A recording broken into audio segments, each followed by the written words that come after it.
think it's one of the things we try to focus on when we think about building out like a portfolio level Kanban.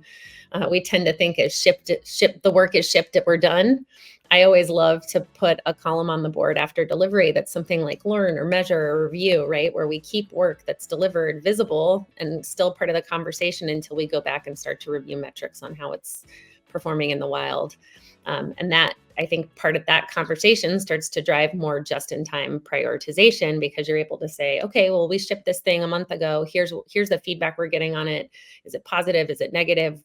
Does that drive what we're going to then pull from our options or our queue into to do next? Because now we're using data to make that decision. And unfortunately, for a lot of, I think this is just human nature, but it's out of sight, out of mind, right? We've shipped it, we're done. It's off, it's not part of the conversation anymore. And I think just keeping it something as simple as that, of keeping work that's delivered up on your board until you've had that conversation about how to use the data or archive, are we going to archive this work, or are we going to keep it live?